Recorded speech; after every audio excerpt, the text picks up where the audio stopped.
My name is Kathryn Arndt and I'm the Chief of the VLGA Connect studio. I hope you enjoy today's Connect episode brought to you by the VLGA, the national broadcaster on all things local government.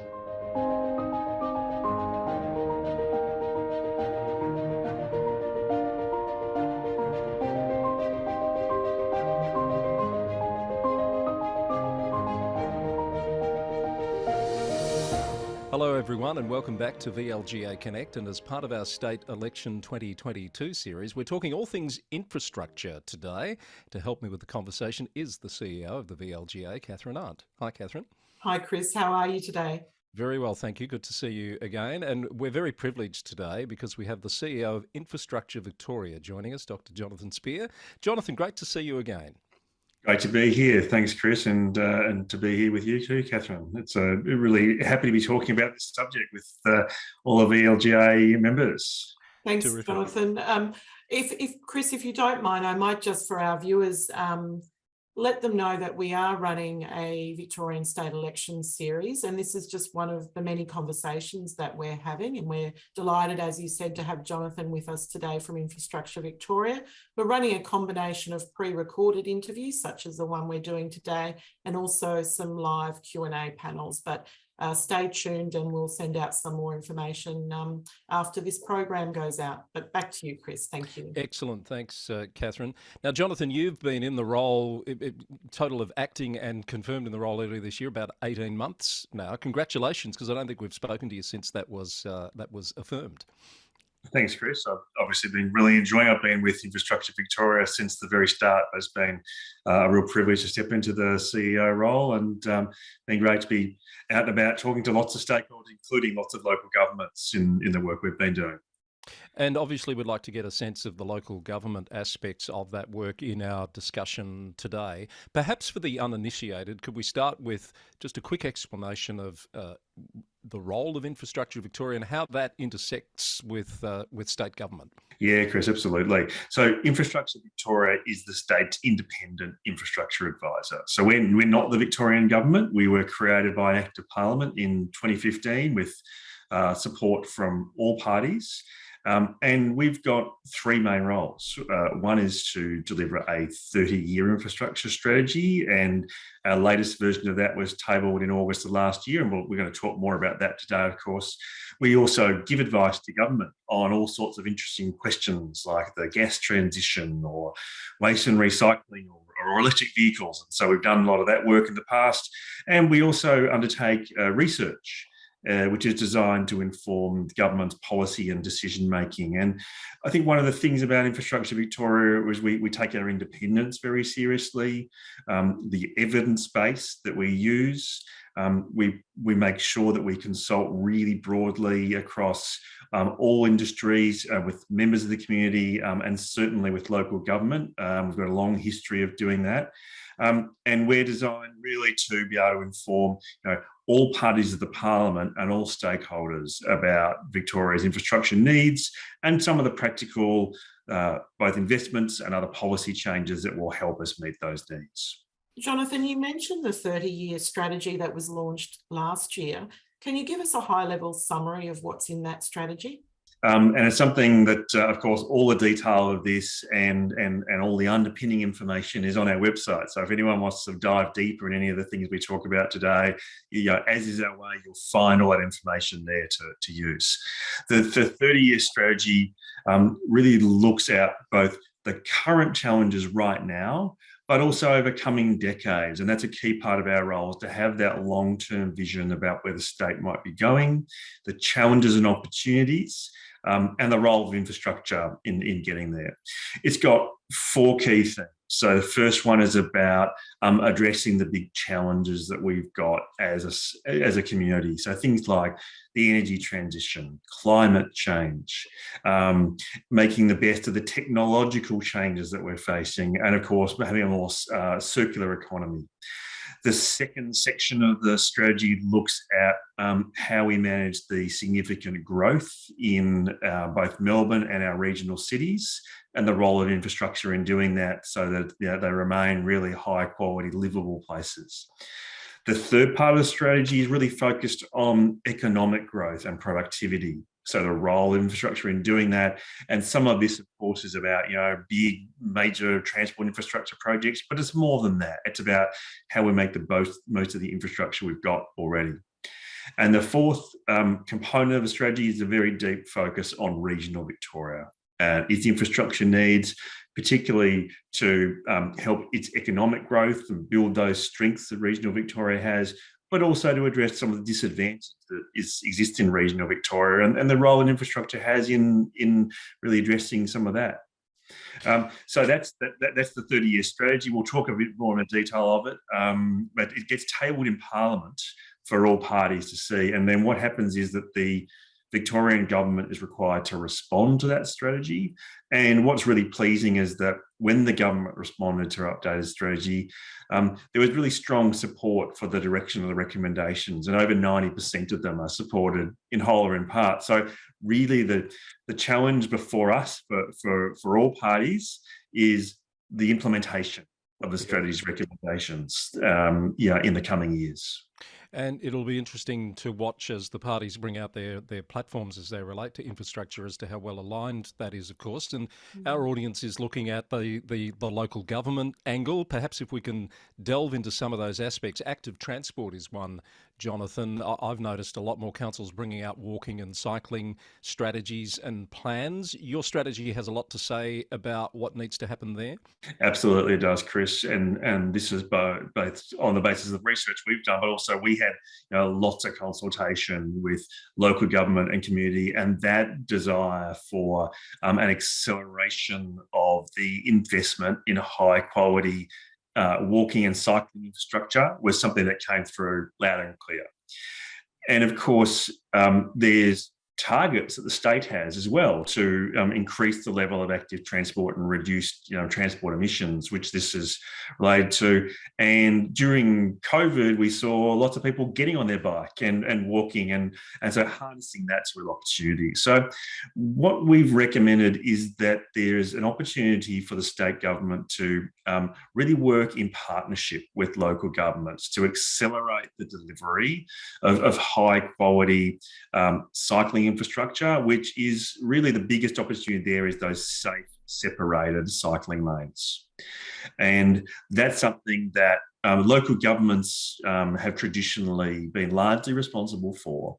And the point that we've been making really in concert with other stakeholders is that if we want to get the level of uptake of active transport at a faster speed, then it would be really helpful for the state government to co-invest in that safe separated cycling lanes, but also really good quality pedestrian infrastructure.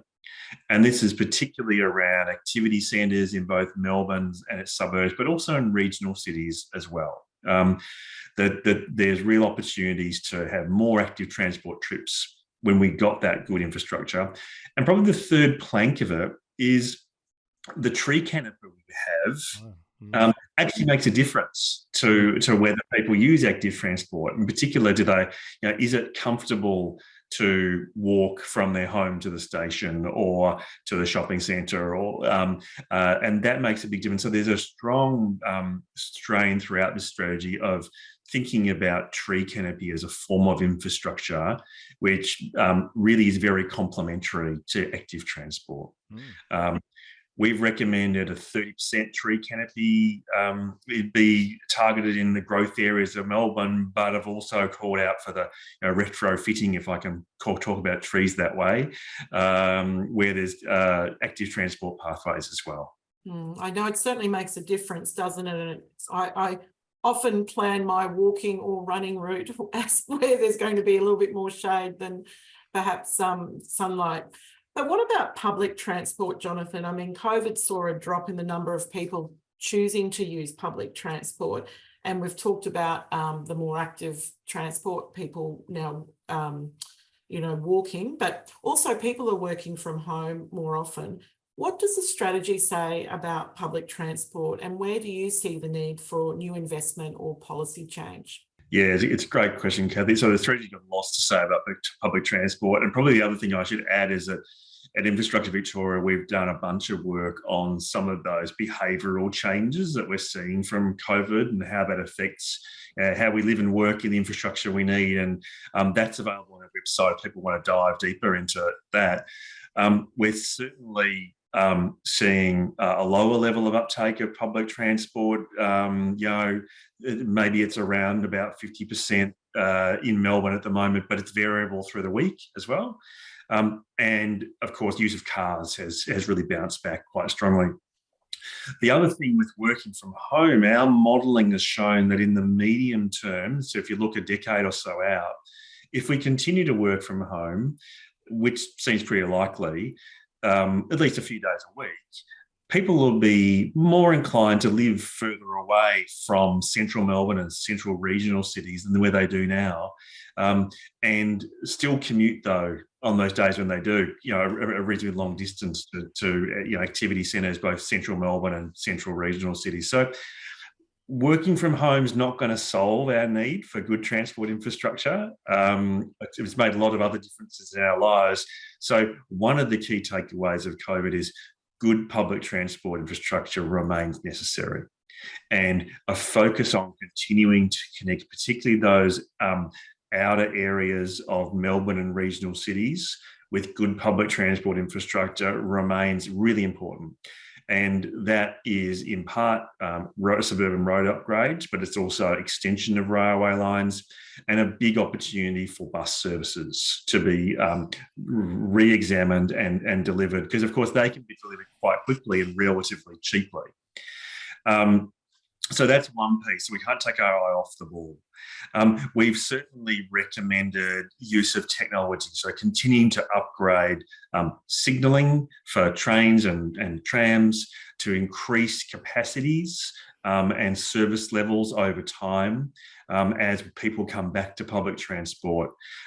And of course, we always do a big modelling and economic assessment exercise about major new public transport infrastructure that might be needed in the future. Conscious that, of course, there's a lot on our plate right now in terms of the big build. Yeah. Probably the last thing I want to add, though, is it's not all about building stuff.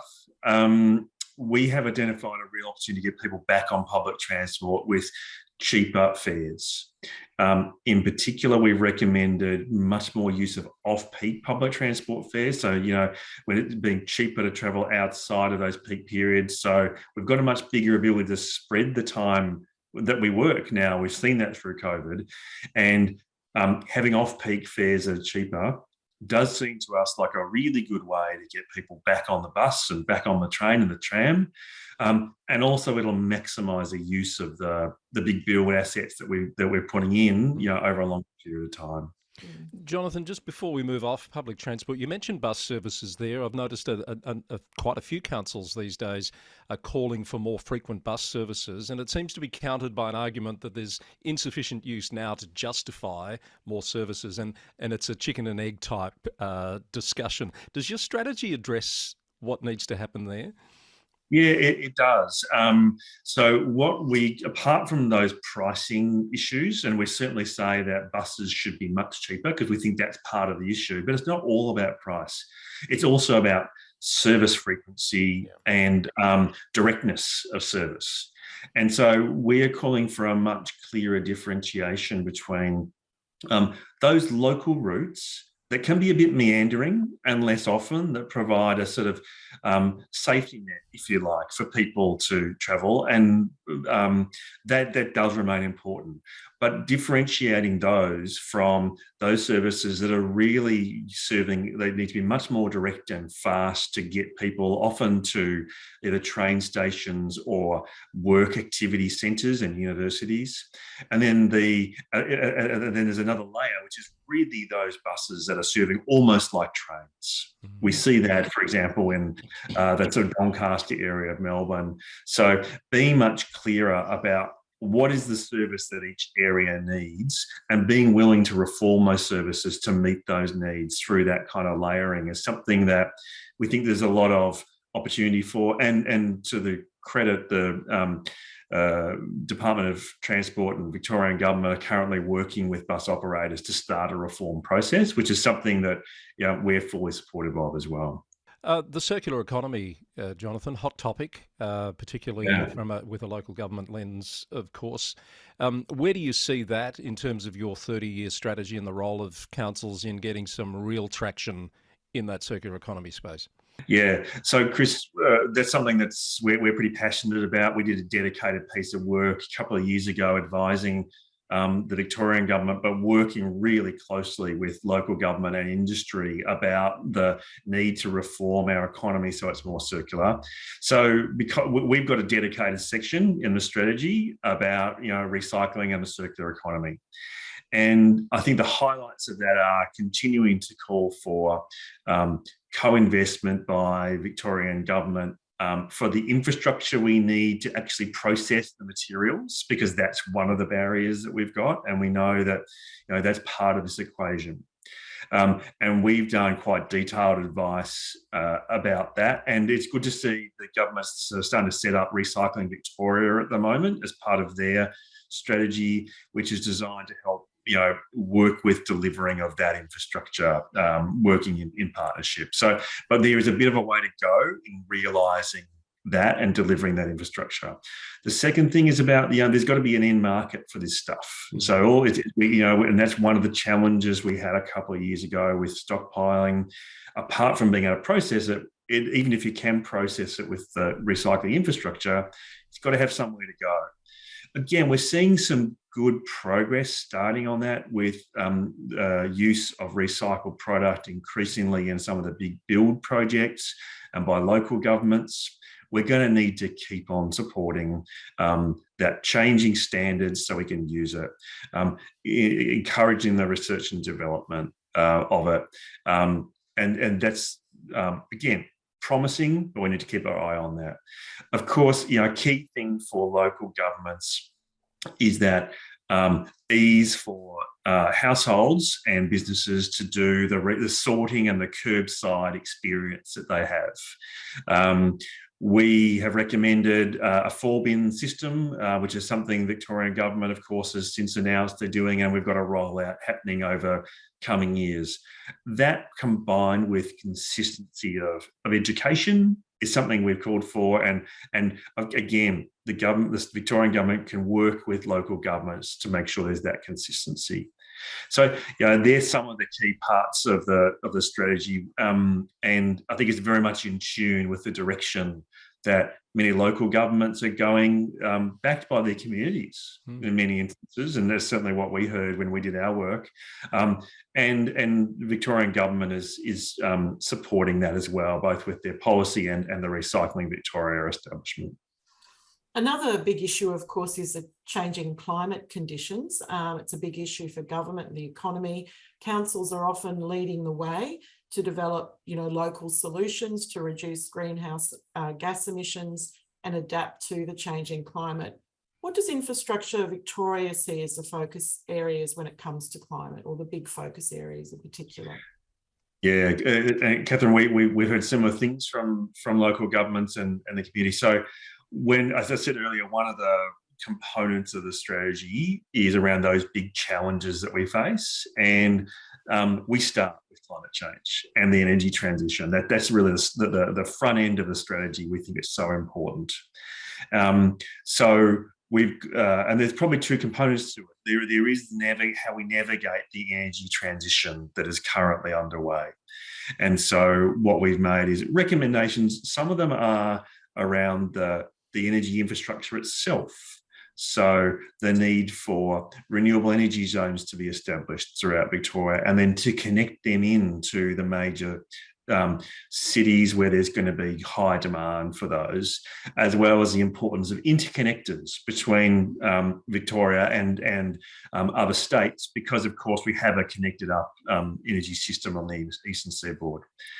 The other thing we've emphasised is the big opportunity for energy efficiency. We've made a lot of recommendations about energy efficiency of infrastructure and households and government buildings, because energy we don't need through efficiency makes the whole transition with climate change much easier.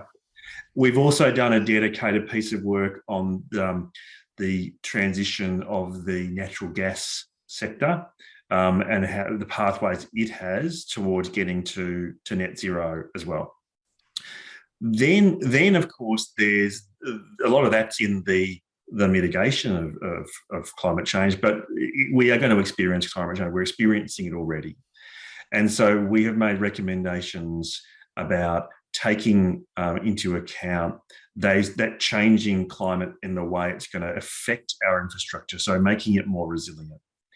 That social housing needs to actually be better insulated, that there's an opportunity for the state to partner with local governments, particularly in rural areas where there's extreme heat and smoke experience when there's bushfires, to have, safe places, comfortable places for people to go when they're experiencing that.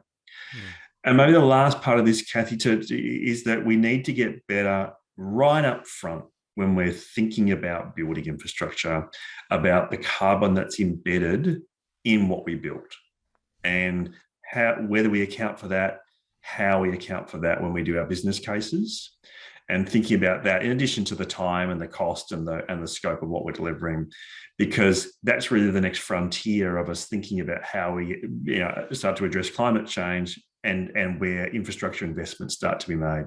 Jonathan, social infrastructure is a term that I'm hearing more of these days, and you mentioned growth areas before, and I know your strategy talks about some minimum levels of government investment in social infrastructure in growth areas. Can you talk a bit about what underpins those recommendations? Yeah, so this is something that there's really strong evidence for there being a gap in some infrastructure in growth areas, particularly those growth areas in the northwest and southeast of Melbourne. And we heard it strongly from local governments as well and their communities as we were consulting on the strategy. The one I really want to pick out is that aquatic centres and libraries were areas of infrastructure investment that there was a real disparity between the provision of those in established areas of Melbourne and growth areas of Melbourne. And this is made all the more pressing because in those growth areas, that's the places where you've generally got younger children and growing families who have the most to benefit from aquatic centres and libraries. So that's why we sort of picked them out. There's really good evidence about their development and their health. And when we released this work, what was great was the Herald Sun covered it so well. I got a couple of very grumpy looking young ladies in their swimsuits with their water pistols on the front cover of the Herald Sun to express their anger at the lack of good swimming pools in, I think it was Wyndham. And that was great to see. But it was underpinned by really rigorous analysis about the gap. So what we've been calling for is for state government to co-invest with local governments, first on the planning of aquatic centres and libraries, and then in their delivery. Because these are not the little concrete swimming pools and one-room libraries of our parents' or grandparents' day, right? These are very important, multi-function and expensive facilities that need to be planned really well with the services that they're going to have in them. And then the cost of delivery co-funded, because we think that there's such good benefit for the community in doing this, but it's beyond the capacity of single local governments to financially even do the planning of these sometimes. Especially in current circumstances with inflation and supply chain issues and labour market shortages, it just seems to be getting more complex. Just before we get off growth areas, Jonathan, if I may, what do you say about that argument that we often hear about we're forced to retrofit infrastructure rather than getting ahead of the growth? Does the strategy sort of make a point about how far in advance of the growth we can justifiably be? Not quite in that way, Chris, but what we do call out is that they're, given the experience we've had in the past that you've just described, that there's a real opportunity for the Victorian government to prioritise and plan for growth area infrastructure provision, and to do that in a way that's more connected across the Victorian government for a start with. And so being much clearer about, well, what areas are going to experience growth in population and jobs and what time, making sure that at a state government level, there's coordination of that, and then thinking about the funding of that across government rather than portfolio by portfolio. The other piece that we heard loud and clear from lots of stakeholders is the value of the state government's infrastructure plans being more transparent. Because that helps local governments do their infrastructure planning, and it also helps the private sector know where they should be investing as well. So there's that combination of things. And of course, the other part of this is the funding of it. And so we heard from stakeholders that the somewhat disparate nature of the funding mechanisms that exist for growth areas is something that could well be reviewed to make it more consistent, make it simpler, and at its core, help with the on-time delivery of more local infrastructure for growing communities. Just moving away from the growth communities and looking at regional Victoria, we know there is growing demand for infrastructure in rural regional areas. And what's your research had to say about the pressing needs in those areas? Yeah, so we spent about 4 years actually making sure that we understood both the evidence-based and the perspectives of regional Victoria. And we thought that was really important to do because getting to the core of what the underpinning economic strengths of each region were and how that related to infrastructure and what were the most pressing social concerns is something we thought was really helpful. And so having done that, what we found was that actually, while every region is different, a lot of the core priorities are similar. And much of it's about connectivity. So it's making sure that firstly, we're continuing to invest in good digital connectivity, both for business, but also for provision of services to regional Victorians, and actually in the context of emergencies, that the continued reliability and resilience of digital connectivity remain really important. And we've recommended investments across the better quality, but also better resilience of telecommunications in regional Victoria. And things like the ability to use primary schools that are in remote rural areas to deliver telehealth for children where they would otherwise have to travel hundreds of kilometres to a specialist appointment. Then, of course, there's road and rail upgrades, particularly freight rail was something that was really drawn to our attention, the need to make sure that there's consistent investment in freight rail maintenance and upgrades, because when that is there, there's the confidence of regional producers and freight companies to actually move their rail on freight. And similarly, the need for continued upgrades to regional roads. But it's not all about transport. The social infrastructure like upgrades to social housing in regional cities, alcohol and drug rehabilitation facilities. That was something that really was brought to our attention. Places like Mildura, for example, where they're really a long way to go if you need alcohol and drug rehabilitation. There's some significant problems with that in some regional areas. So we have called for greater investment, and happily we've already seen movement on some of that. Maybe the other piece, of course, is regional tourism has real opportunity for economic growth. And that was something that the regional stakeholders brought out to us. And so we've made recommendations about continued investment in the infrastructure that underpins regional tourism, especially either Aboriginal cultural tourism or nature-based tourism being big opportunities that we can see in regional areas. The last thing maybe while we talk regions is people often get pretty excited about the public transport between regional cities and Melbourne. Actually, when we looked at the evidence and we talked to regional Victorians about what they needed, there was really a pressing need to improve public transport infrastructure within regional cities and the area around them, and that was the highest priority. But it really came through us really strongly, and that's what we've recommended. Last year, Chris and I did talk to the then CEO of Infrastructure Australia, and we understand that the respective independent infrastructure bodies across Australia often do come together to work and identify common sort of priorities, initiatives and opportunities. Can you tell us a little bit about that, and what are some of those opportunities and that come out of those sort of interactions for Victorian communities? You're right, Kathy, that we've got across most states of Australia now an independent infrastructure advisory body or a branch of government, at least, even if it's not entirely independent, that's looking at strategic infrastructure planning. And we come together regularly, like at least once a month, to compare the challenges that we're all facing, but also to share our work.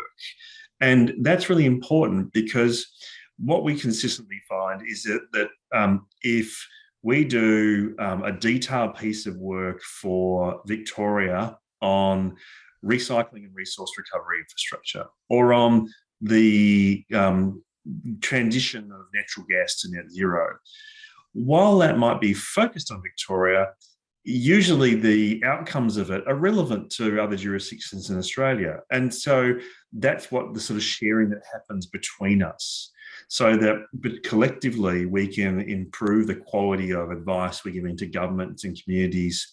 And also that we can be clear about, well, what are areas that the federal government should be focusing on, which of course is Infrastructure Australia's priority, and what are those areas that the state infrastructure advisory bodies can be advising to their governments.